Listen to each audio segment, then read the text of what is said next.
Good evening, Cubers of the Cash. Gary B, the casual comic guy here, and we are joined this evening in the co-host seat by none other than Digger Jim himself. Jim, how you doing tonight, buddy? I'm doing good. You weren't ready for that intro. You had this pause like, is it over? Damn, that was quick. I don't like to waste a lot of time on fire intros. intro, by the way. Thank you. That's a fire intro.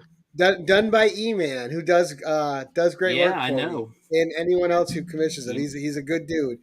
And of course, our guest of honor in the hot seat this evening, Izzy from the Izzyverse. Good evening, sir. How are you doing? What's going on, everybody? How you doing? We're great. We're happy to have you, man. Thank you for joining us tonight. And I think I can speak for everybody where you're kind of new to most of us, and we're really looking forward to getting to know a little bit more about you and your extreme swearing habits. So I'm just kidding. Yeah, you already got like some people looking at you like, what? No, not him. No, there's no potty mouth here. Right?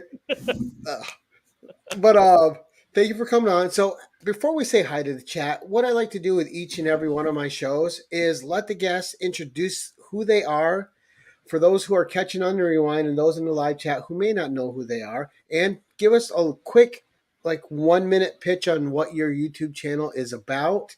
And then we'll get rolling. We'll say hi to the chat and we'll get into the interview. Sure, no problem. So as you guys already know, I'm Izzy from the Izzyverse. The Izzyverse is a channel that launched about a year ago now. It's a little over a year now. And the whole purpose behind the Izzyverse is really, first of all, it's a play on the name multiverse, right? Because the way I look at my world is I'm a comic book geek, but more importantly, I'm a geek that also happens to be an artist, who also happens to be a collector, who also happens to be a reader. I do it all. And at the same time, when it first started, it was really meant to be comics, wrestling, and pretty much anything else that's geek culture related. However, my love for comics outweighs them all. So the truth of the matter is I love this industry. I love everything about it. And I had a little hiatus, but now I'm out in the open, and now I'm out in the YouTube world. So there's your minute pitch. Nice. And we'll do a quick roundup of the chat here and say hello. So, as always, first we have Las Cruces. Good evening, sir. Yes. Steve Hayner wants you a bit of good luck. Good evening, Steve. We have Anachronic Comics, Joe, who I got to add to the suspects chat. Matt, Comics by the Bay. How you doing tonight, sir? Jerry the Jitterbug. Always good to see you, buddy. How are you? And going down, we have KBDM. All right, I didn't mess it up this time. I always reversed two of the letters. I would have messed that up because there's an industrial rock band that I absolutely loved called KMFDM. I would have screwed that one up all day. Yeah. Oh, yeah. Seth 11, great to see you, buddy. Another great supporter of the community. But we'll get right into this, man. So we were talking backstage. And one of the things you were telling me is that when you started your channel, you just mentioned it, it was wrestling and comic channel. So I'm going to guess you grew up on both a little bit equally when you were younger. But what is it that attracts you to the wrestling side? Is it the dynamic? Wow, why am I tongue-tied all of a sudden? The dynamic nature of what it is, and it's kind of like watching comics live sometimes, right? With the scripts and the characters, and let's not forget the athleticism that these men and women display while they're in the ring. Yeah, for me, comics and wrestling, there's a Venn diagram, as you say, of it, and the relationship, right? A lot of people that are into wrestling are also into comics and vice versa, and then you have those that are completely off of the two, right? But for me, it was always separate in the way, because I grew up on wrestling from really the moment I was born. My father was a huge wrestling nerd. He loved wrestling. So he used to collect the wrestling magazines, PW Insider. Oh, yeah. All those magazines. That was his thing, right? And my father and I, he was an interesting character. So if you live in New York City like I do, I live in the Bronx. You ever heard of the bodega? Have you ever heard of the bodega? Yes. Right. Okay. So if you know anything about a bodega, you know that there's a guy that hangs out at the bodega and never leaves. Right. He's there from the beginning, and he's there to the end. He doesn't work there. He doesn't make any money there. He's just there. He knows everything about it. He just hangs out there. That's my father. That's who my father was. He was the bodega guy. But my father he loved wrestling so much. And, you know, growing up as a kid, we would watch wrestling. So I watched wrestling as early as, 1983. Those are how far my memories of wrestling go. So I remember WrestleMania 1, 2, and moving forward, right? The old Andre the Giant days and those days, Roddy Piper, those guys. Hogan, of course. Hogan. I was always a big fan of Hogan, and then I became a huge fan of Ultimate Warrior. And those were my guys. That's how I grew up. And of course, everybody talks about the Attitude Era. I went through all the eras. So the Rock and Wrestling, New Generation, Attitude, Ruthless Aggression, and whatever we call this era now, right? Right. So that's where my love for wrestling comes from. It was also a way for me and my dad connect, because my father was not the guy that took me out to the ball game, he took me out to a ball game once. That's another long story. But I remember my father never took me shopping for clothes. And one day my mom forced him to take me shopping. And my father had a couple of drinks in him already, so he was a little buzzed. I wouldn't say he was drunk, but he was buzzed. We go to Alexander. I don't know if you guys ever remember that convenience store, Alexander's. Go to Alexander's, and there he goes, and he doesn't know what to get me, so he sees a T-shirt of the Road Warriors. Right? How old were you? Oh, I had to be like eight or something like that. Yeah, I can't remember. It was the Road Warriors, and he's like, "Oh, we're buying this shit." That's the only thing he was gonna buy. He goes to the counter. He goes to pay for the shirt, and it didn't have a tag. So the cashier was like, I don't know how much this costs. I don't know where the tag is. And my father's like, "That's it. I hate this place." And he just flips out. I can't buy a stupid T-shirt because and it was like, "Sir, we'll get you the T-shirt." And they gave him a price, and he just paid it. And we come back home. And the store was literally a block away from where we live. And my mom's like, "Okay, did you buy him clothes?" He said, "Yeah, I got him this shirt, and I'm never going shopping again." And then my mom's like, "You're supposed to get him pants. You're supposed to get him. You just got him a T-shirt." And there was a Road Warriors shirt. I killed that shirt, man. It was a cool T-shirt though. It was just hawking animal. So and you got a cool story to go with it, right? Oh yeah, right. My father has some great. There's some great stories. I can tell you hundreds of stories when it comes to my dad. He's perfect for stories. Now, was your dad also a comic enthusiast, or is that a hobby onto yourself? Okay, no. My father was solely, his thing was wrestling and salsa. That was his thing, salsa. He loved music. He loved salsa. No merengue? No, there was merengue, but we're Puerto Rican, and for some weird reason in that era, Puerto Ricans listened to salsa and Dominicans listened to merengue. But now we listen to everything. But his thing was all about wrestling and music. That was his life. That's all he cared about, really. He was a great dad, you know what I mean? And stuff like that. He was always true to my mom, even though he drove my mom crazy and they drove each other crazy. But it was, they had a tremendous, interesting relationship. But he was always there, even to the moment he passed away, several years ago, which is now about 13 years ago. Yeah. Wow. So what brought you to comics, and what was your first exposure to comics, and what hooked you into the hobby and kept you around the hobby? So like most kids my age, I watched a lot of cartoons, and I grew up watching the 1967 Spider-Man cartoon. That was my cartoon. That was my jam. I was a huge Spider-Man nerd. So every morning I would watch Spider-Man. And of course, during that time, it was a big block of Transformers, G.I. Joe, Thundercats, He-Man, all that stuff. And I was really into it. It wasn't until I was about 9 or 10, somewhere along that lines. And I would collect comic books like any other kid would, right? But I never really collected. We received comic books, read them, trade them off, treat them like garbage and anything like that. But it wasn't until a friend of my sister's boyfriend, his name was Maurice, I remember, he came up, he came to the house. He was like, hey, you know, what's up and all that stuff. He was showing me comic books, and I really got intrigued by these about comic books. And that was the first time I really got into comic books, really. So I went to my local newsstand, and I picked up my first comic, which I'll show you right now what it is. I'm gonna take off the green screen because this is the exact reason why I said I was gonna take it off. Sure. So let's take off the green screen for a second. So you now you get raw Izzy, but it was this comic book, Marvel Tales. Nice. Marvel Tales 206. Now this is my first comic book. Now if you pay attention to this comic book, there's nothing special about this comic really. Oh no, I mean it's reprints, but they're great. It's a reprint. It's a reprint of a Chris Claremont and John Byrne story.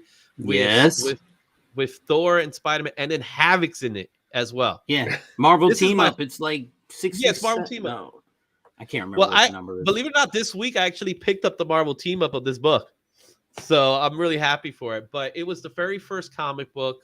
I like that. Like Raw, Izzy's better. Raw, Izzy better. So really, that was the first comic. The second comic book is the one that I really talk about. I like talking about. That second comic book was Incredible Hulk 340. If you know that cover, everybody's making that cover.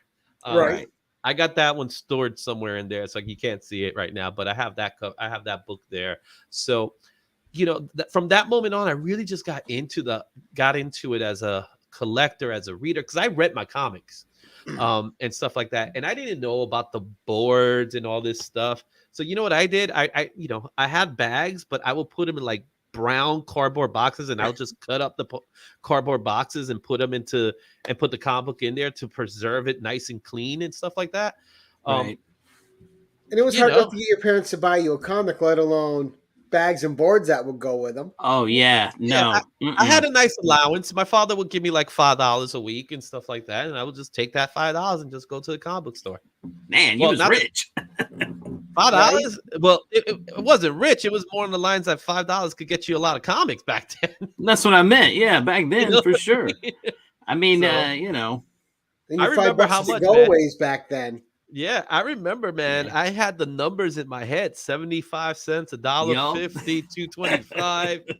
I already knew it was like I could buy 4 comics because at that time comics were 75 cents. It was a nice number funny, too. When you're a kid too, how quick you get good at math when it pertains to some stuff you want, right? Mm-hmm. All of a sudden, you can figure that out real well. Yeah. Real fast. Yeah, I can. And candy bar and 4 comics with this much money. You know what I mean? It's not to brag, but I'm pretty good at. I was really good at math back then too. So there you go. And then your parents said you would, but there's tax on it, and then you're like, what? What's tax? Not in the newsstand. Not in the newsstand. They didn't have tax in the newsstand. The only thing I would say that the newsstand did have that always drove me crazy as a kid was to get to the comic books, you had to get past the nudie books because the nudie books there was a long wall of nudie books. Well, that's how they do your parents in, right? Yeah, that's how they do. And the comic books were all the way at the end. Same thing with the bodega, right? The bodega is when you walk into the bodega, the first thing you see is all the beer, and then if you want to get your cola or your 25 cents juice, you have to go all the way to the back to get it. Really interesting way to do things, but yeah, that's how it was. Now, I ask this question a lot. Are you, I guess for me, how do I want to put this? What draws you more to a comic? The story or the art? For me, it's being an artist myself. It's always been the art. Okay. Now, being a reader, it's knowing who's the writer, right? So, you know, that was the benefit of that era of comics, that you got both writers and artists that were on their game. You know what I mean? Together. Sure. Right. You had excellent the covers teams. told a story. Yeah, the covers told the stories because the writer and the artist worked together for that cover to make it happen, right? Whether it was Marv Wolfman and George Perez, or it was Chris Claremont and John Byrne, or any of those guys that followed.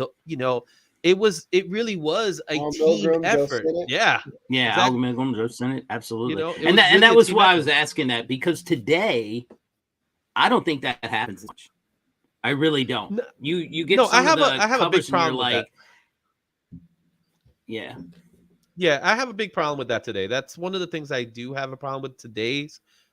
It's part of the reason why I kind of left the industry for a little bit. Like I had a hiatus for a while, where Sure. I didn't buy or collect. I always kept I was always in the know of what was going on, right? Because it's like Right. every Comic Con, I would be in every single Comic Con every year. I'll do it, but when I would see the comic books, I'm like, why is this cover has nothing to do with what's inside? exactly. You know what I mean? And that's And what I yeah. loved about, well, I'm going to guess you're a bit like me where Bronze Age is your favorite. Mhm. I don't know if I'm right or not, but with the Bronze Age, man, those covers, they told a story. And Jim and I have talked about it and other people. And when you crack open a Bronze Age book, whether it was Stan Lee or Roy Thomas or Bill Mantlo or whoever was writing it, right? You were there for 20, 25 minutes. You crack open a modern book, most modern books, and you're reading for 5 minutes and done. And done. Yeah, exactly. I Yeah. think I was in the 80s going into the 90s, right? So I was right there where Image started to make its rounds, right? But I'm with you on that. I think what was so cool about that era of comic books is that the image that you saw on the cover was generally it was a panel within the book. Right. It was treated like a panel It was in the related book. to an event going on. Yeah, so it was part of the story. Right. So it just Right. it was just like an exit. Yeah, it was just like a behind the scenes image of what was going on inside. You know what I mean?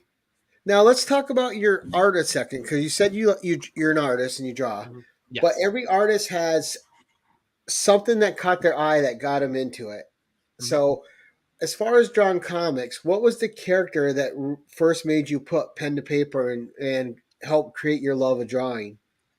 So there's two. All right. Okay, excellent. There's the one I grew up on, right? Which for me was Spider-Man. Spider-Man was my man. I Right. love Spider-Man. I hate drawing the webbing, right? Until it wasn't until I saw John Romita Jr. draw the webbing until I figured it out, right? Okay. But back then I was like, I hate drawing this stupid webbing because I was always get it like this little curved thing. And then you can't learn how to draw webbing from someone like McFarlane. He's just the nuts. Right. And the face, yeah, like mask is tough. all that stuff. So I learned how to do that. So the characters for me was Spider-Man growing up, but then it quickly became Adam Warlock. So Adam Warlock is my guy. That's the guy for me. If anybody knows me, you know that Adam Warlock's my favorite character, right? Wow. Okay. I love Adam Warlock. Just to see, I decided to be prepared, right? So nice. I love Adam Warlock. That's how much I love Adam Warlock. Right. Oh, nice banger. And I got a nice little story on this little signature here. All right, because that's a signature I obtained, not a signature that came in. Now it has a little crack, so I gotta re-slap this baby. Right. But well, that was Stan Lee down there in the corner, wasn't it? That was Stan Lee in the corner, right? So I got really into the Infinity Gauntlet, Jim Starlin, Silver Surfer, that stuff, right? And my best friend at the time, because I was in high school already, my best friend at the time, we became best friends because of our love for comic books. It was like, oh my goodness, I found a guy that loves comic books just as much as I do. And he really loved comic books, right? He was, we were teenagers and he was into Sandman. He loved all the cosmic comics. I remember when Infinity Gauntlet was coming out and I was stoked about it. I was also worried because it was an expensive comic book. A lot of people didn't know that book was expensive during its time. Those covers were so amazing. You were instantly drawn to those books. Yeah. George Perez. And then when you open it up and you have that first scene with Mephisto just showing him God, and it's like you're just there, like you're just reading it, and you're like, that's what drew me in. And I have a Christian background. That's one of the reasons why you won't hear me cursing or anything like that, right? So I go to church on a normal basis, so that's my thing. But the reality of it is when you think about a character like Adam Warlock, he's supposed to be the cosmic Jesus Christ, right? That was Right. his whole stick. That's Right. what Roy Thomas, Gil Kane, and then eventually Jim Starley ended up making him to be like. So, Jesus Christ Superstar was such a big thing back then in the 70s. I remember my mom had an album of Jesus Christ Superstar. I remember that album. For sure. And stuff like that. So there was that's what drew me into Adam Warlock, is just that part of him that was like, you know what? Yeah, some people might figure this as being a blasphemous type character, and to a certain extent it kind of is. But the reality of it is how they treated him, and then eventually what he would become during the true Infinity Saga is what I loved about the character. So from that moment on, that was my guy, Adam Warlock. So I got these comics. I just recently got Roy Thomas to sign my Marvel Premiere #1. Ooh. So that's going off to get graded. So now I'll have these 2 books hanging in my wall. Now, did you collect Warlock and the Infinity Watch too? And I got it right here, man. This is Infinity Watch right there. Look at that one. Let me show you another one. Let's see if I could. See, I try to do my best to get as many things I could possibly get with the short amount of time that we had, right? But let's see if it's hanging out here. So we got that baby right there. Nice. Beautiful. What else we got? Yeah. Wow. So we got those are great collections too. Yeah, they were great, man. So where is that other book that's just and of course one of my personal favorites. Oh, you gotta have the foily, right? Foily goodness. Yeah, this is foil when foils was actually worth something. Foil sparkles. Tom Raney, man, I got a story for this one too. Tom Raney goodness. I love Tom Raney. Tom Raney's artwork is amazing to look at, especially what he did Adam Warlock. Awesome stuff. So there's your proof. That's how much I love Adam Warlock. Now look at this. Now, loving Adam Warlock, what have you thought of the reveal of him for Guardians 3? So, of course, it's a wait and see, right? Right. But I mean, initial thoughts. My initial thoughts is I'm okay with the actor playing it because he does kind of look like Adam Warlock the way they have him now, right? And he's a good actor. He's a good actor. It's a kid from Meet the Millers. I didn't watch the movies, but I know he was like a dorky kid. But that's okay. But I remember going to work because I work at World Trade Center, and they have the city bikes, and then they had posters of it. Believe it or not, it's another TV show or movie with him. So I saw a whole bunch of images of him. Right. Literally him, right? So, and as I'm looking at it, and he has this thing with his eyebrows. He does this thing with his eyebrows, and when I saw those images, it's when I knew it. It's like that's why they picked him. Yeah. Because that's something about Adam Warlock's look. Sometimes he has red eyes, sometimes he has no eyes. I'm more of a no eyes Adam Warlock kind of guy, but right? We'll see how they do. I mean, I think this is a definite wait and see. This is like the last big movie before who knows what happens next. My personal opinion, I think this is the make it or break it right now for Marvel at the moment because the previous movies have not been as good, but it's also a swan song for James Gunn because he's like, bye-bye. Right. And pretty much he's taking most of them with him. Now. Right. Yeah. So, and he's taking most of them with him. So, and for me, Guardians of the Galaxy are the original Guardians of the Galaxy, the Jim Valentino run. Right. I'm okay with this version of the Guardians of the Galaxy. I didn't really read that version of the Guardians until Adam Warlock started being part of it. And, it made sense that he's part of it. But if you look at Guardians of the Galaxies, half of the team is the Infinity Watch. Right. There you go. Well, maybe they're setting it up for an Infinity Watch movie.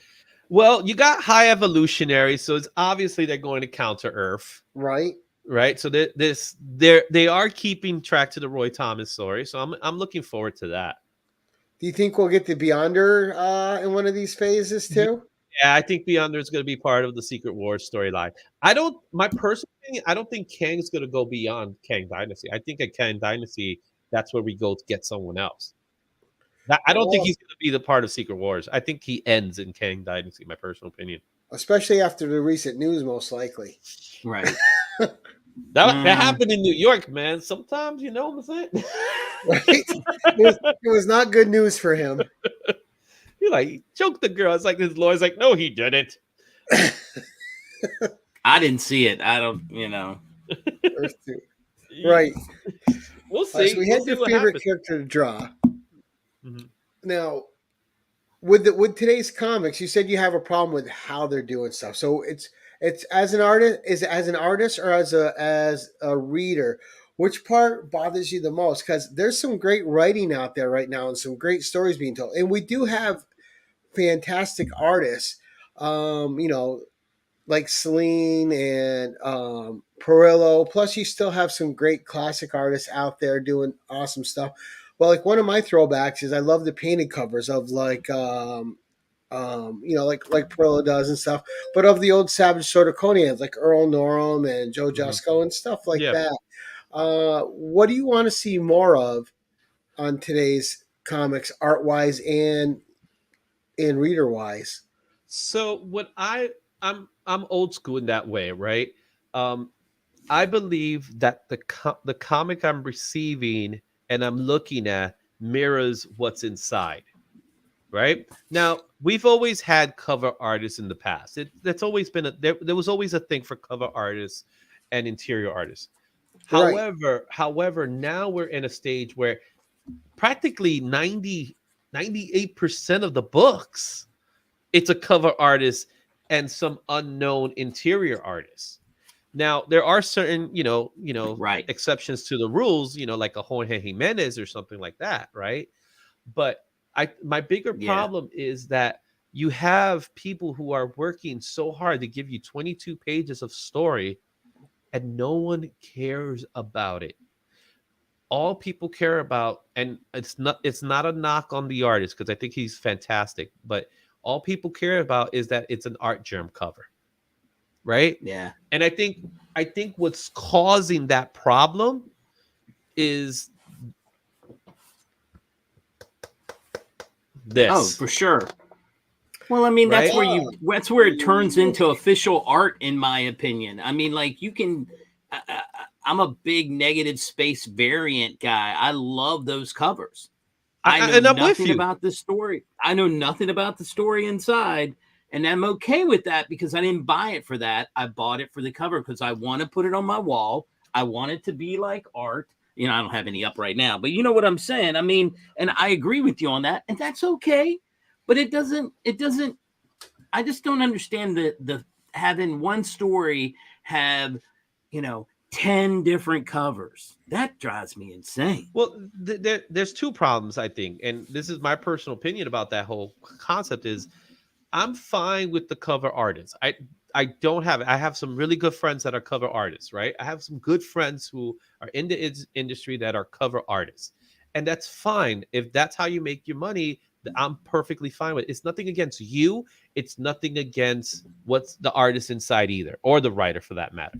My problem is that we have gone to a point where the collector cares more about whether we have a Purple Rain cover than whether we actually have a story to read. And what's interesting enough, right. what ends up having longevity are the ones that have the story. Right. Sure.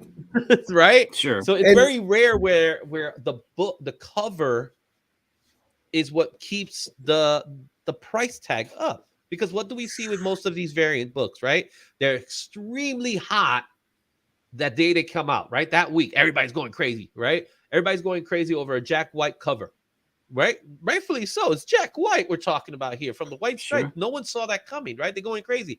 But talk to me about it today. That was what, several weeks ago? People going crazy about it? Right. Right now, where's that book? Well, who's talking about that book?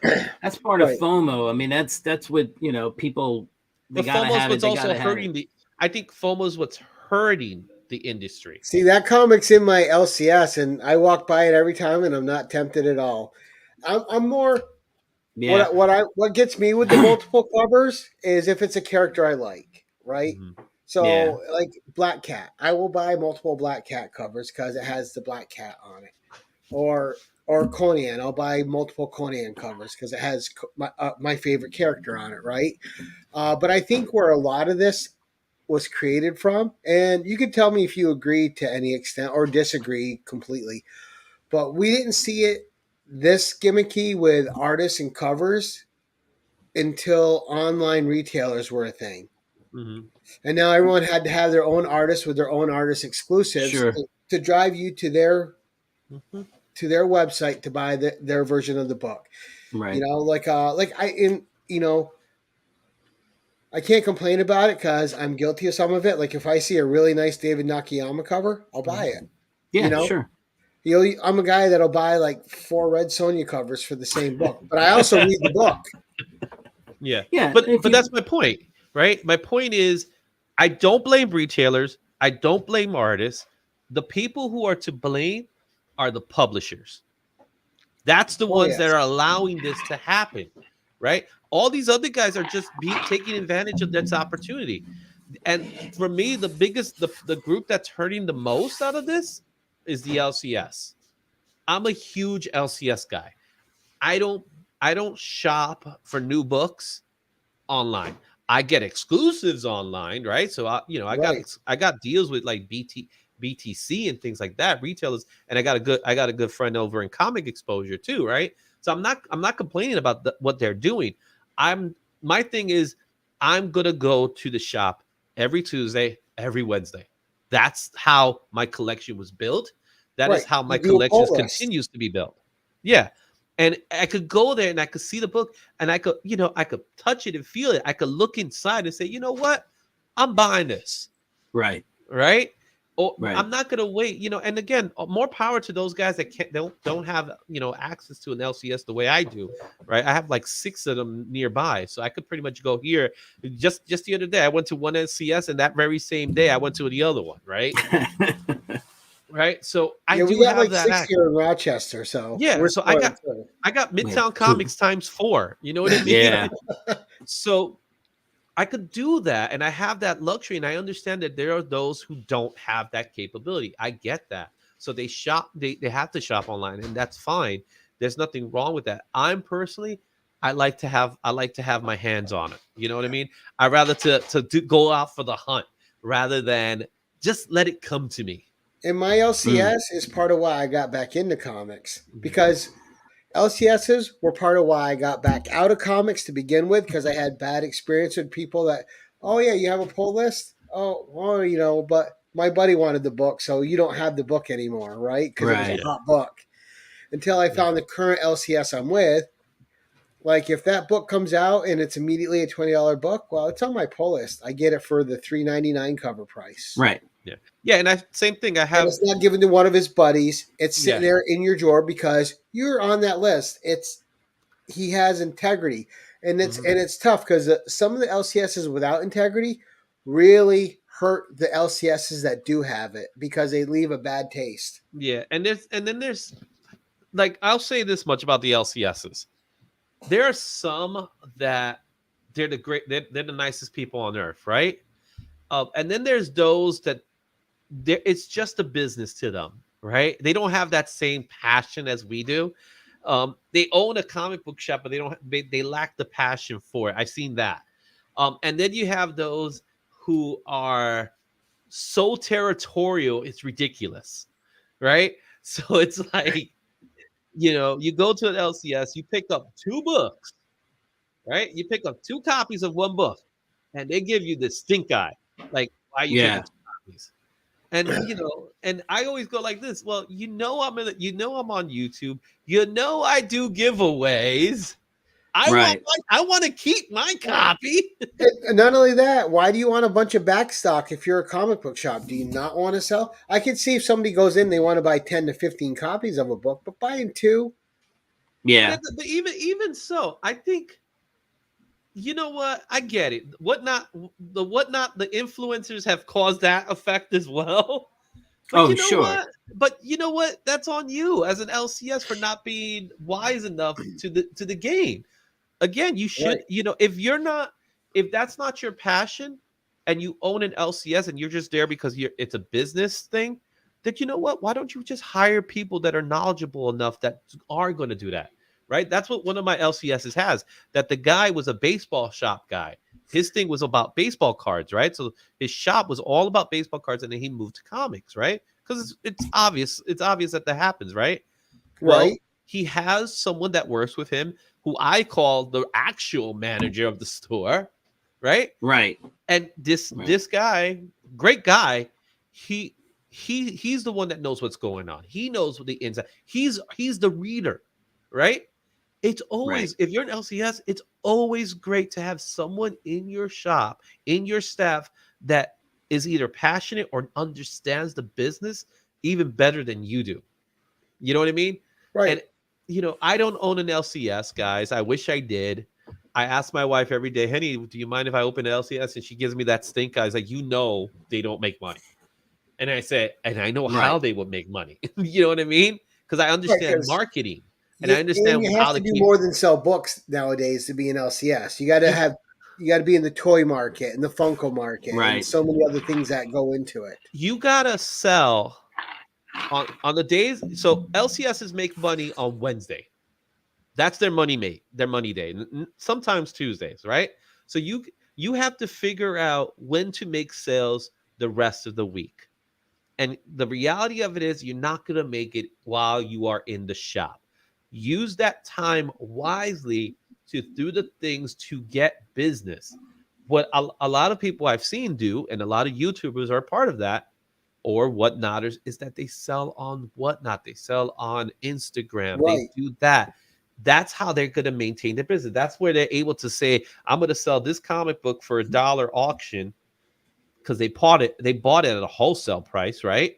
And then they'll be able to get rid of that book.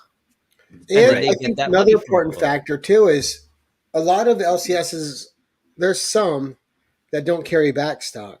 Mm-hmm. Backstock's 100% profit. When you do it wise. The older books, like the Silver, the Bronze Age, that's all profit. Like, you buy a collection, 2 or 3 books in that collection pay for that collection. Everything else is gravy.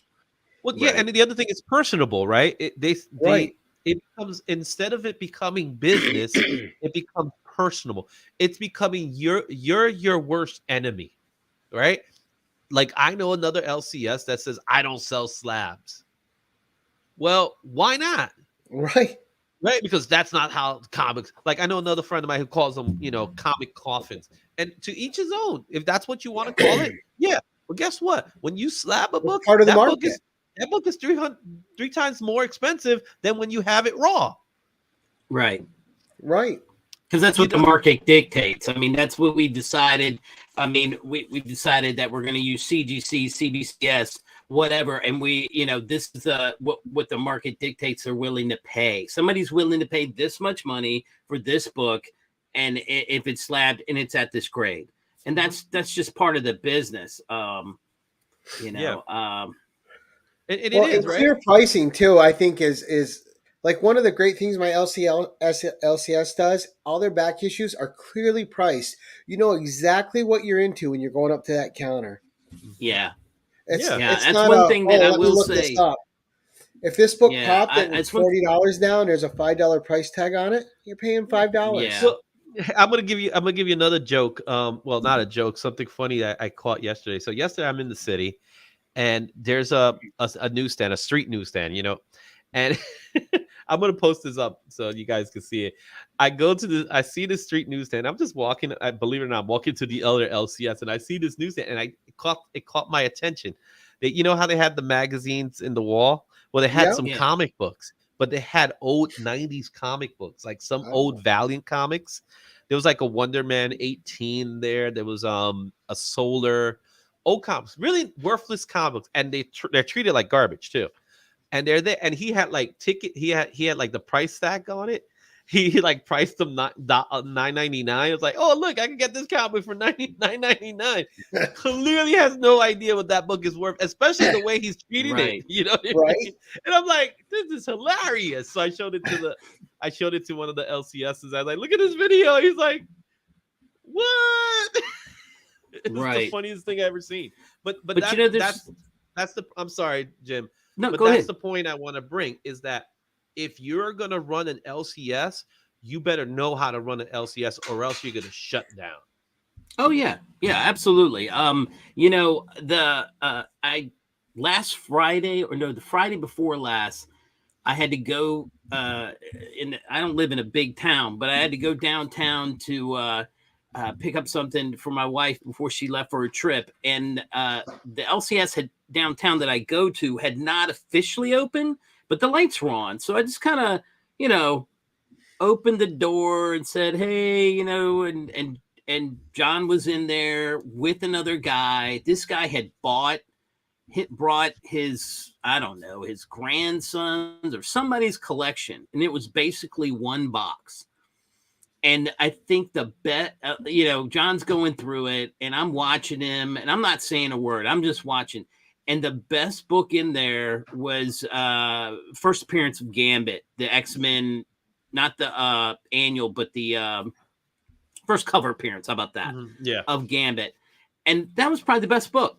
Everything else was not, but somebody had gone and put all these prices on it. And we were like, I'm looking at John and I'm looking at the guy, and he's being very honest with me. He's like, I don't know where these prices came from, but I'm going to show you something. And he literally went online on his laptop and said, this is the price of this book, not what you have. And it really opened the guy up. He was very honest with him. He said, I can give you $100 for everything, and that's probably where I'm going to be at. I had that X-Men book is probably upward towards 100, but I could only give you half of that because I have to make money. He was very straightforward with the guy, and I was like, wow, I'm impressed. I'm really impressed, because I know there would be plenty of other companies that would be like, let me get this for $20 and make a killing. And he said, I'm just going to keep it. And we told him he should just keep it and, keep it for later when your grandson gets older. Maybe it'll be worth it. It's funny you mentioned that book. This weekend, I went to King Con, which is a vendor convention, really. And I picked up the annual X-Men 14. And you'll never guess how much I picked that book up for. $2. I wish. I was thinking 10. I got mine for $1. I got it for $25. Okay. Great condition, though. Great condition. Yeah. But I mean, easily a 9 over 9. Yeah. Yeah. It just amazes me that, some people, I think that if you have a little decency in your business and people see that, and you give people decent breaks at certain times, I think it helps your business to grow. It's sometimes you have to do that. I mean, I was at another LCS that wasn't in my immediate area. I literally had driven out that way because it was an LCS another Instagrammer went to it. He said, you got to come and check this place out. Looks like an hour and something away. And I didn't really want to drive, but I did it. And what really impressed me, I just walked in, and it's not a big place, but what really impressed me, this little kid comes in with his dad, and immediately the owner comes around from the counter, and he's like, hey, what are you looking for? And the kid didn't know, he was like maybe 8 or 9. He's like, I don't know, I love Spider-Man. He went over, picked the Spider-Man book, at like some Bronze Age book, and said, here, kid, take that home with you. And he didn't even pay for it. He just gave it to him. So, wow. That's setting up the your loyalty here. It's nice. Yeah, I mean, that's the dad looked at him. He's like, are you sure? Customer. Right. And the dad was like, are you sure? And he's like, oh yeah, no problem. It's fine. And the dad ended up, spending some money there anyway, but I'm sure they'll come back 100%. That's what you got to do. You have to be decent to people if you want to continue to have a good business. But we're kind of off topic a little bit. Yeah. Well, I want to get. Oh, I see. Are you frozen, Izzy? Yeah, Izzy's frozen. Can you hear us? Are you still there? All right. I think he's having some technical difficulties. So Jim and I will just shoot the breeze a second till we get Izzy back. No, I agree with that though, Jim, because my guy, owner, Chet, if people come in, a family comes in, they have a kid. When I first went there, he gave me a toy to give my kid. He knew I was there shopping for my kid to get him a book, and and that's how I kind of found the shop. Right. But it's tough because as an LCS man, there's so many different things that you have to let's make us equal that you have to balance these days. Well, Oh, it's a and he's back. There we profit go. margin there. I buy a brand new computer a few weeks ago and it shuts down right now. I know. I went to ask you a question. I'm like, oh, he's frozen. He's frozen. No, I had a shutdown. I don't know what happened there. All right. So now that you're back, one of my questions I had, because you're an artist, right? Yeah. Your favorite all-time artist and your favorite current artist, and what is it about them that just speaks to you? George Perez. Sorry, that's actually my best friend's favorite artist.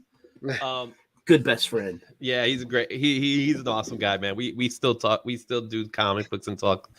My number one all-time favorite artist is Arthur Adams. Oh, nice. Ooh. Yes. All right. Excellent choice. Arthur Adams to me is the guy that I love. I love his work, even to the present day. Right. So I have so many good things. I got Long Shot #1. Here's a nice fun one. I got this baby right here. Oh, nice. I got another one here as that's well. nice. So, Arthur Adams to me is, of course, he gets the credit he gets, right? But I think he, for what it's worth, he doesn't get all the credit he should get. Like he's not in those conversations like people talk about when they talk about Todd McFarlane and things like that, right? I think Arthur Adams, what was great about his style is that to me personally, he brought Japanese manga into American comics long before many other people. A lot of people say Joe Mandarin is that guy. Really, Arthur Adams to me was that guy. Before Arthur Adams, I know there was others before him, but for me, that was the guy that sold it to me. His classic X-Men covers are amazing. You know, what really got me, I think the moment that really made me say this is my guy was the trading cards. The series 2, in fact. When you look at series 2 of the trading cards, which I have, they're up there somewhere. That's what sold it to me. And he's always been my favorite artist. I have tons of stuff. New Fantastic Four, absolutely loved it. Oh yeah. I love that book. I got multiple copies of that book, all of them signed, of course.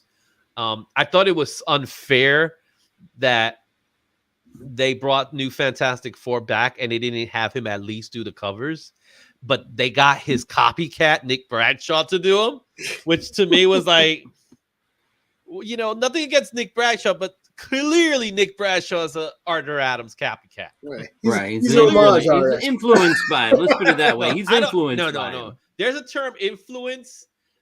He's a copycat. Okay. And I'm not calling him a hack. If you're gonna copycat anybody, you might as well copycat Arthur Adams. You know what I mean? Right. But when you look at Nick Bradshaw, it looks like an Arthur Adams. It just looks like a poor man's Arthur Adams. And again, I got nothing against the guy. I'm sure he's very talented. I'm not taking that away from him, but that's what I see. Right. So that's the guy for me. As far as current artist goes, I like Jorge Jimenez. I really like his style.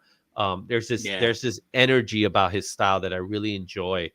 So that's something I really do enjoy about his style. Another guy that I really enjoy, who he did clear with Scott Snyder. That's Francis Manapu.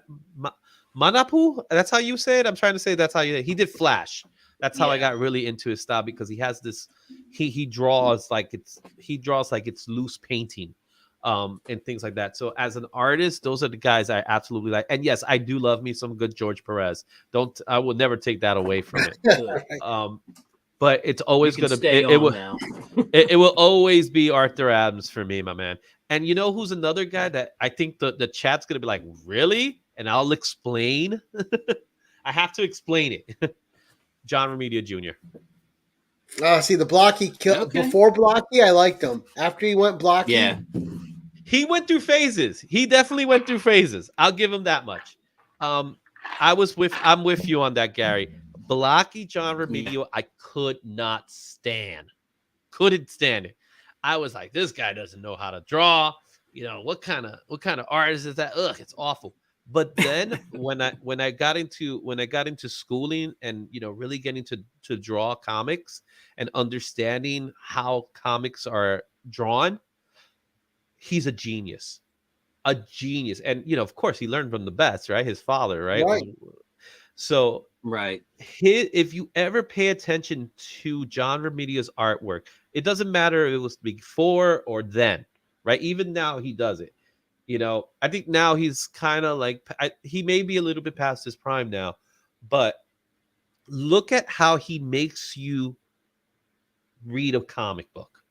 He's a genius at that.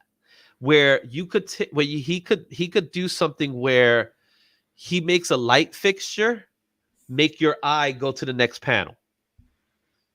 That's what I'm talking about. There's guys out there that their art style particularly isn't flashy, right?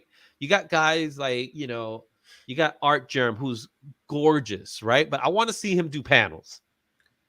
Show me an Art Germ panel. That's what I want to see, right? You got guys like that their art style, their beautiful painted works, right?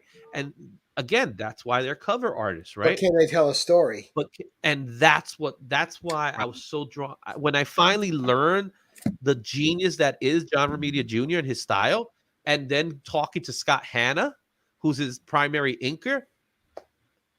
You can't take that away. I can't. It's perfect. It's because he understands how to tell a story. It may not be great. Mark Bagley is another one of those, right? Yeah, I love Mark Bagley. Mark Bagley, this is the guy that he kills it on deadlines, right? But it's not that great. It sometimes it's not that great when you look at it. But he could tell a story, and that's to me what draws me into it. If you could tell me a story, that's better than not being able to tell a story. A guy whose art style I really don't like, but I can't deny his style, is Frank Quitely. That's another guy. Familiar, actually. Frank Quitely, he was I'm trying to remember, he did Batman and Robin with Grant Morrison. He did New X-Men with him. Yep, he's currently doing the Ambassador. Right there. The Ambassador. Yeah. Look at Frank Quitely's art style. He has this way of makes everybody look bumpy. Yeah. That's what I don't like about it. But Frank Quitely could look at his stuff with the We 3 book. If you go to We 3, what he did, read that stuff. That's crazy. That's nuts. The kind of stuff he's done. And his name's escaping me, but he did Batwoman.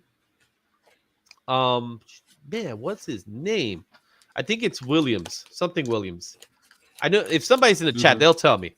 The Cassandra Cain Batwoman? Yeah. Williams, he did this really weird comic that came out that it was widescreen. Really weird. That's another artist. Yeah. That's just pure artist. That's just fancy he's that art. Indie comic. I remember that was just recent. Yeah, it came out this past year. Another guy that when you look at his art, man, you'd be like, whoa. That's people that are quietly did Planetarium, Warren Ellis. These are guys that you don't think about them as being amazing artists. Echo Lance, that's the one. Yes. Thank you, Switch. Thank you, Marco. Look at what they could do. Look at how they could tell a story. That to me is what makes a really great artist. You know what I mean? Right. And yeah, quietly on X-Men with Morrison was amazing. Even though I was never a big fan of the way he drew, White Queen. And I always thought about that with John Buscema, one of my favorites. Oh yeah, John Buscema is also great. These guys know how to tell stories because that's what they did. It was the cover was just another. They just got paid maybe the same price as they did for the interiors. And they had a different kind of pressure under them, right? Because back then when they were flying off their pants, and Stan or someone from DC who was running at the time would just say, "Draw the book. I'll put in the words," and they'll make the story when they get the art. Yeah, well, Kirby, right? Kirby's right. Kirby's one of those guys that you ask any kid today who just got into comics and you say, "Hey, Kirby's the king," and they'll look at you like, "I don't think his artwork's that great," because you don't know what you're reading. Right. He created this world that you see, that you're looking at. Right. And that The fourth world. Yeah, he created this. And that's what a lot of people are missing out today. A lot of kids today are missing out on some really good guys. I think there are some guys today that are really good. I think even Jim Lee is one of those guys. Jim Lee's still, every so often he still pumps them out every so often. Right. But he's a busy guy, man. That's what I could understand. You know what I mean? Yeah. I mean, you're not gonna get a full book from Jim Lee. And you don't see a lot like Adam Hughes. As great as his covers are, the books that he was worked on the interiors, those tell a great story too. Yeah. Like well, Brian Bolland. Brian Bolland's a perfect example. His Killing Joke. I love Brian Bolland, yeah. His Killing Joke and his stuff that he did in AD 2000. Come on, the guy's awesome, and he's still drawing like that.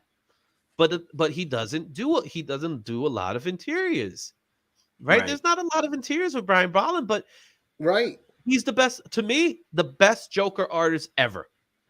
No one draws a Joker better than him, in my opinion. Because to me, it's like a sign of sinister, right? But it's not overly exaggerated. That's what I like about it. I think he worked on a book that I still read to this day, and I believe it was him. I'm blanking. I haven't read it in a couple years now.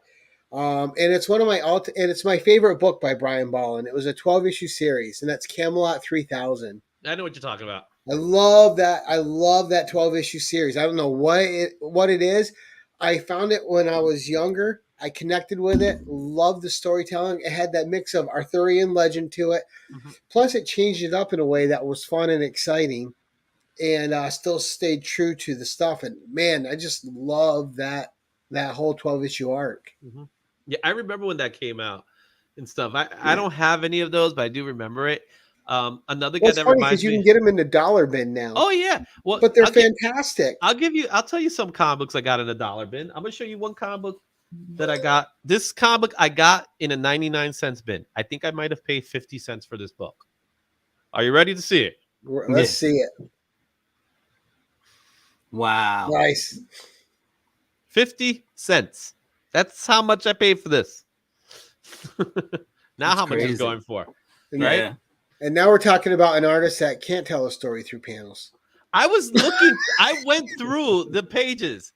You know what I mean? But you know what? I got to give the devil his due. I got to give Rob Liefeld his due. The devil his due. You know why? He took advantage of an opportunity and he cashed in.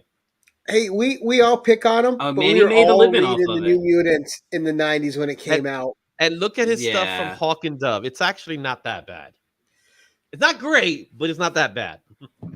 But I mean, we were all reading his books in the 90s and loving them. No Everybody matter how much you pick on them. Everybody went nuts for New Mutants, right? When Cable was out, everybody loved Cable, man. Everybody loved X-Force. Pouch City. The guy's fists were always like this, but he had no, I don't know what happened to the feet, but they all had stilts for feet, but they sold because what was great about that era and right before Image when they were all in Marvel. What was great about that era is that these guys took liberties that no one took before them. Right. They kind of turned it they up were a like notch. The Style Kings, right? They all had their own style. Whether it was Eric Larson, Todd McFarlane, Mark Silvestri, but in them, people don't realize they cut their teeth on earlier books where they had more of a standard style before they developed Silvestri. What they wanted to be. No one knew about Silvestri until Cyberforce. Right. He was doing X-Men and nobody was talking about it. Why? Because Conan the Barbarian and King Conan he was doing too. He was being overshadowed by all these guys. And to be completely honest, I think he was a better artist than most of those guys. Because he's still rocking it today. Right? Because his stuff with Batman and Joker is actually pretty good. Yeah, that wasn't too bad. That was pretty good. I like it. He's always been a working artist, but he has a longer career than a lot of people know. Yeah. And it was the thing about those guys, and a lot of people don't give these guys credits, is that they also had phenomenal inkers that were doing the work with them. Right?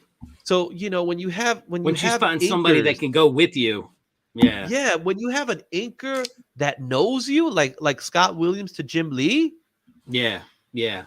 Jim Lee doesn't have to do extraordinary panels because Scott Lee could just pick up the pace because he knows exactly what Jim Lee's thinking. Right. I'll tell you my favorite artist inker pairing, and then I want to hear yours.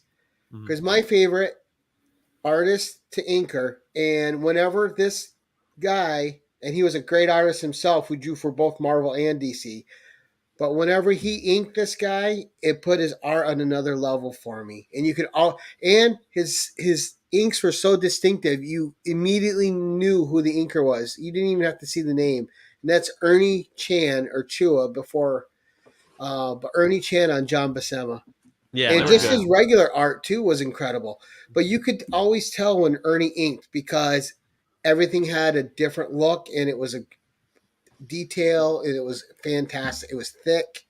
Yeah, I think for me, to be honest, I don't have a penciler inker dynamic group. Obviously I could tell you Lee, Williams, but the ones that it stands out a lot to me because I think they do have similar styles and they're better with each other than without each other.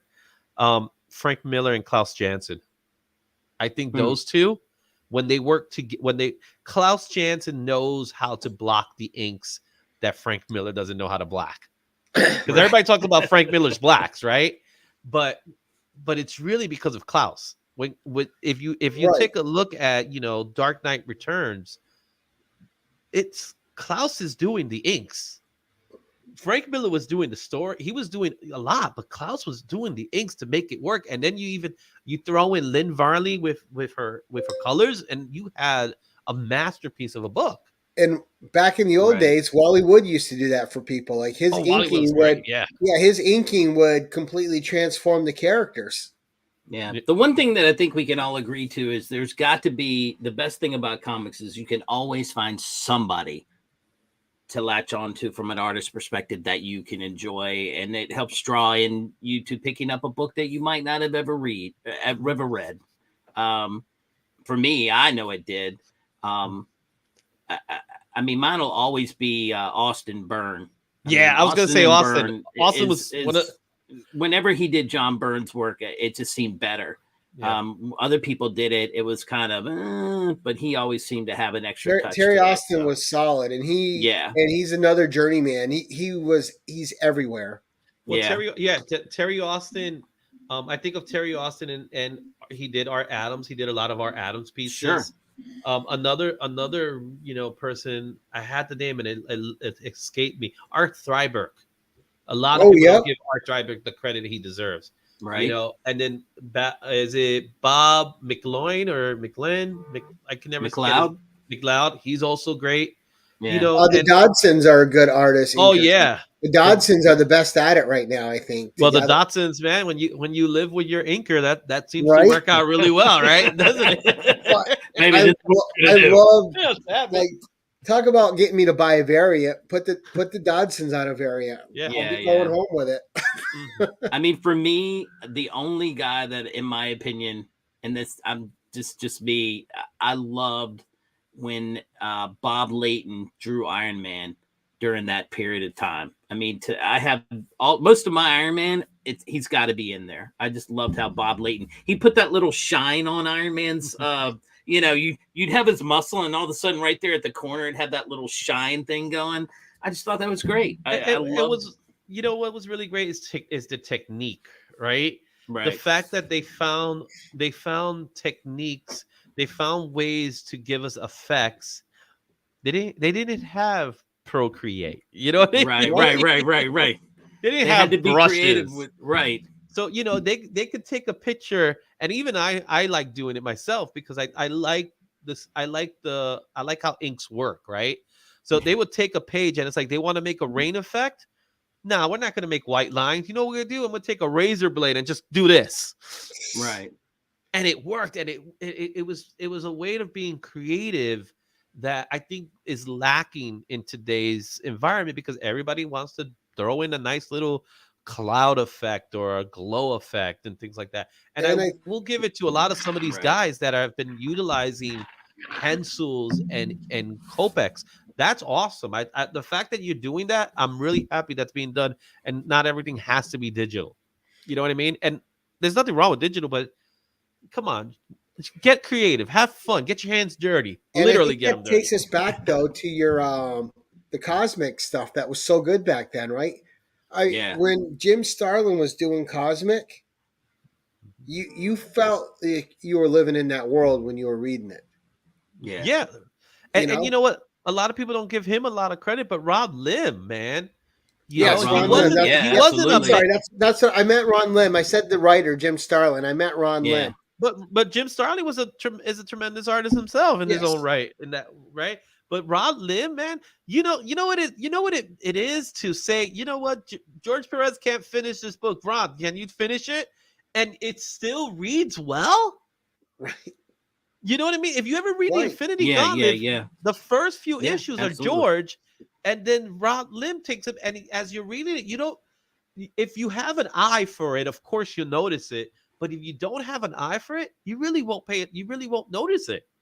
That's good. That's really good. You know what And I then when he mean? just does his style, Yeah. it's still fun. Yeah. It's not the greatest. I'll admit to that. I've seen better people, but it is what it's supposed to be for the time it needs to be. You know what I mean? And Ron Lim Right. is still, yeah, just like you said, Switch. Ron Lim is still doing great stuff today. And he's gonna do Warlock Rebirth. So I'm excited for that one. And I bought some of his variant covers too, just because it was Ron Lim. Yeah. He feels so old school, doesn't he? When you really look at it. You get that nostalgia when you buy a Ron Lim cover. It's true. It You absolutely get is true. that little happiness inside, like, oh, my childhood. Because it's not overly flashy. That's why. Right. It's Right. it's minimal in the right way. That's Yeah, why I it's like just Jesco. Yeah, Jesco's another one. Jesco was the first painter, right? We talk about Alex Ross. Jesco was the guy everybody wanted to be like. Right. And before him, Frazetta. You know, Frazetta, man. Yeah, there's him. Julie Bell. Julie. Oh my goodness, Julie Bell, man. That's a name I haven't heard in years. That was awesome. That if you have not seen, if you guys are watching, if you have not seen Julie Bell's art, you are missing out. Yeah. Gorgeous. Right. Oh. Ken Kelly. The Hildebrand brothers. Ken Kelly, another one. Earl Norham. Here's another one. Ray Lago. Remember Ray Lago? I don't actually. Ray Lago. He's another one of those guys. He comes. Look at this. Look at this. It's completely painted. Kind of hard. Wow. And before all of them, even Boris Vallejo. Oh yeah, Boris is great. And the stuff that these are all Boris the guys, and man, Julie that do together is amazing. Mm-hmm. All these people, man. These were the painters back then, right? Because they were all painters, and if they did a cover, there was something special about that book. There really was. Right. That book was special if they had a painted cover like that, which you don't see today because everything's painted now in some weird way. All right. Perfect. All right, we're at the almost hour and 10-minute mark. We're going to wrap it up to make it consumable, but we'll do some final questions here. Sure. Jim, did you have anything? Let's do the Rob question. All right, you do that, and then I got one. Go ahead. Okay, Izzy. Marvel's coming to you, and they're saying, "Hey, we're not doing so well. We want That's you actually to pick, true. We want you to pick one book or character that you'd like to do. We're gonna, give you 12 issues to knock out a story. Which one do you pick? Or is there a current one that you think you could do better and revive?" Wow, that's a tough one. Let's see here. So I've always, like I said, I'm always an Adam Warlock guy, but I think that's the easy way out, right? Because I think Adam Warlock, there's so much history with him, so I'm not going to do him. Okay. Same He's thing going could be with said. Slapstick. Yeah, I think Jim Starlin got it taken care of, right? But maybe a cool story to do would be Spider-Man. I'm gonna go with Spider-Man because he's my other favorite, right? And part of the problem I'm having with Spider-Man now is that it's starting to read like old Spider-Man comics in a bad way because I feel like I'm reading another One More Day storyline. Okay. Stop taking MJ away from Peter Parker. Oh gosh. Right. Yeah. Why are there so many MJ haters, man? It's like I love MJ. All right. Yeah. But Never I would split do them up. I would do a Spider-Man story where he's facing, of course, he has to be facing the odds and traditional Sinister Six like characters, right? He's facing a gallery. Like it's pretty much it will be a story where if it's a 12 issue story, it's like every day is another villain. Like he fights a villain, he overcomes it, but day 2 the next villain comes in, and it's just him going through a gauntlet of villains, right? And his costume's getting more torn up by each villain. Yeah, Right. he doesn't have time to breathe, and he has to, he has to, finish his college. Like it'll be classic, classics Lee Remedia style, where he's just trying to get through, get through the next day, and the story will be called "Can I Get One More Day?" Can I get one more day? There you go. And because with Spider-Man, I think what makes Spider-Man special is that he's one, the everyday man, and 2, he has problems. When he doesn't have problems, that's when he's not good. Right. And then, but don't the problem I think people have with Spider-Man when they write him is that they overcomplicate his character. They give him too many problems. He just needs everyday problems. Like right now, the story they're telling is that he did something that was unforgivable. Really? At the end of the day, whatever it's gonna, Peter Parker's a saint, man. Then you don't know the character. Yeah. Peter Parker wouldn't do anything unforgivable. It's not his character. Come on, this is the guy that he was willing to sacrifice himself for his old Aunt May, who's been through every disease known to man. Right. Well, that's a good choice. You know what I mean? So it's like, I think to keep it nice and simple, I will do a Spider-Man story where I will draw, of course. Okay. I would draw it, and why not give it to a fun writer to kind of co-write it and stuff like that. Not a Slott. I'm not going to go with Slott because Slott, he did all sorts of crazy stuff with Spider-Man that I'm not crazy about. But I'm gonna talk to him next week. So what the heck? Right. I think Straczynski had a pretty good story with Spider-Man, which I think they're kind of repeating now. Where the Ezekiel story, I think I kind of liked it. It went a little too far, but the Ezekiel story was kind of cool when he was facing what's the name of the villain that he was trying to run from and he couldn't stop him? I forgot the name of the villain. He was kind of like a vampire villain. I can't remember his name though. But that was a fun story. Straczynski's story with the early stories, not the Gwen Stacy and Norman Osborn stories. Oh, those are bad. Ugh, those are bad. Barlow, thank you, Manny. I knew Manny knew it, but he's gonna face one goblin here, another goblin there. Then he got the vulture. That he's literally fighting all of them, and then it wraps up with like a villain carnage thing. You know what I mean? Why not just go through some crazy stuff? Like you had me to the symbiote. Yeah. Hey, I love me some black costume Spider-Man. I love the black costume Spider-Man. Oh, I love that costume. I'm just not a fan of Venom or Carnage. I like Venom. I like old Venom. I like Eddie When Brock. he first came out and he was actually a villain. I like that Venom. I like Eddie Brock, the one that knows everything about Peter Parker, and Peter Parker has no idea what to do with it. Like when Peter's so scared of him, he convinces him he's dead and leaves him on an island happy. That was good. Yeah.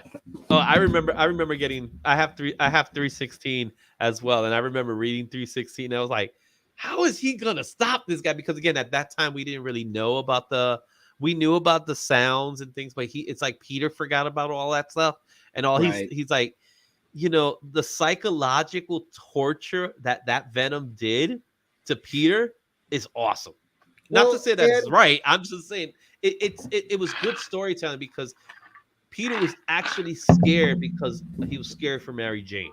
I was going to say yes, because that one panel was just brilliant when MJ answers the door and he's there. Oh yeah, and then what he does to Black Cat. Remember, he beat her up. Right. A lot of people forget Look, that. Like, yo, I can't remember stuff like that about Felicia. It's just too scarring. It's too hard on him. Go back to 360, man. Felicia's one of my favorites. He grabs her, and this is Todd McFarlane art. He grabs her, I think by the leg or something like that, and he smashes her face to the wall. And they drew that.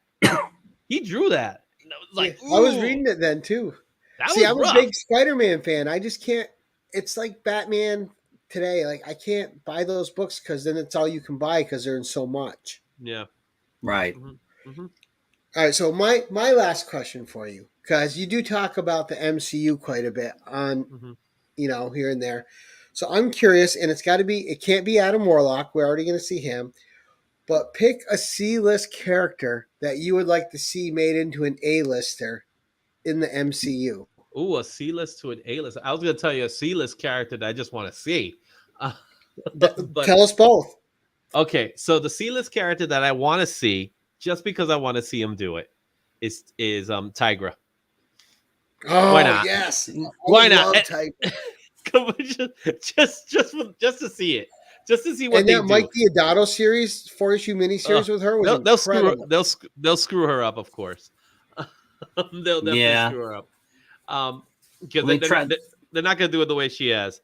That way, look at Manny saying Sleepwalker for him. Like, Sleepwalker would be cool, actually. A C-list character. Let's see here. Why not D-Man? But give me like the homeless D-Man. You ever heard D-Man before? So his name was, I think his name was D-Man. The reason why he was called D-Man because he had a giant D. His costume almost looked like Daredevil's costume. Daredevil's, yeah. I've seen it. He was bulkier. Yeah, I just can't remember. But he'd be a homeless superhero. That's what I want to see, a homeless superhero. And not Spawn, but homeless superhero. Was that the guy that had like the pan on his head? No, he had a regular skull cap type of thing. Okay. Right. Yeah. So, but if it wasn't another really cool one that I would love to see him try, will be Chamber from New Mutants. Oh yeah, that would be a tough one. That would be see him with all that gone. Yeah. Oh yeah, that'd be awesome. Mm-hmm. So definitely Demolition Man. Yep, that's why we call him D-Man. Yeah, Demolition Man. I had to look it up. Yeah, Ron Wilson and Mike Carlin created it. Yeah, he was such a that's like a Z-list character right there. Another great old artist, Ron Wilson. Yeah, he looks like a combo of Wolverine and Daredevil. Yeah, he looks like Wolverine and Daredevil. So it'll be unfair. It'll be unfair for you if I didn't show you some artwork that I did. And I'm actually this is going to be a giveaway because I started a channel membership thing, so I'm trying to build it up. So this is going to be.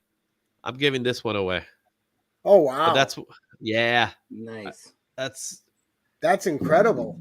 Mm-hmm. Yeah, well, literally incredible. Well, it's Red Hulk. It's Red Hulk. Yeah. So I did this a couple of days. I'm working on some more. I'm doing a Fantastic Four one right now. So right now it's in the preliminary stages. I'm gonna do a Doom. And what's the other one that I was working on? No Herbie the Robot. I love me some Herbie. And I'm also working on doing a Ghost Rider. So you can see you got I'm doing the pencils already now. So wow, having fun. I got this over at King Con, so I'm doing the pencils for it. And stuff like that because I gotta show people that I'm actually an artist because when I go to conventions, people always tell me like, I didn't know you were an artist. I'm like, yeah, that's how I got into the business. Right on. So nice, fantastic stuff. All right, yeah. So we're gonna go around here real quick. And Jim, what's coming up for you, sir?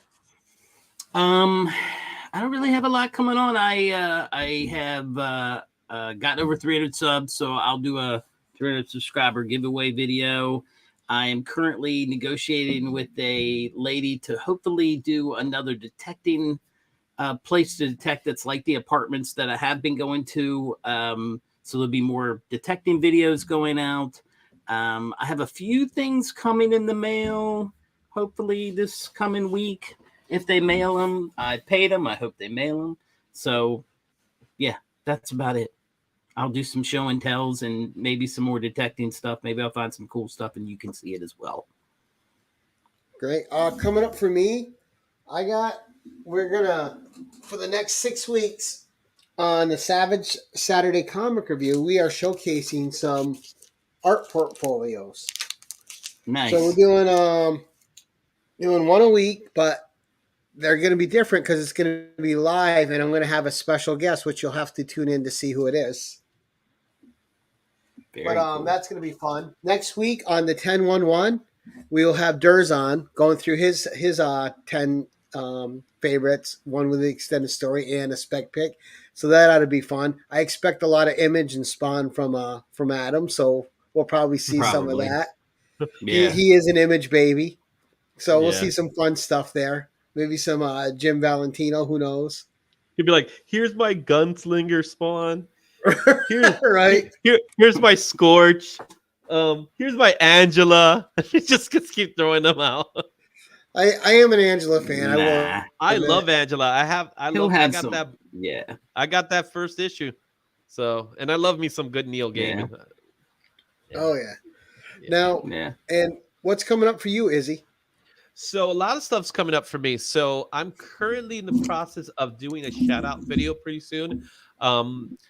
Because I'm a bit of a perfectionist, it takes me a little longer than most people, I guess, because I like doing the nice special effects and things like that. But I'm going to do very soon. You're going to get some 5 YouTubers that you should look out for. A video that's going to be coming out really soon. I got Mocha Fest Live happening this weekend. It's a really cool indie festival that celebrates indie comic artists and more. Nice. That's going to happen on Saturday. Also, if for the wrestling geeks, WrestleMania is this weekend. So I'm not sure if I'm going to do a live stream because that'll be hard to do.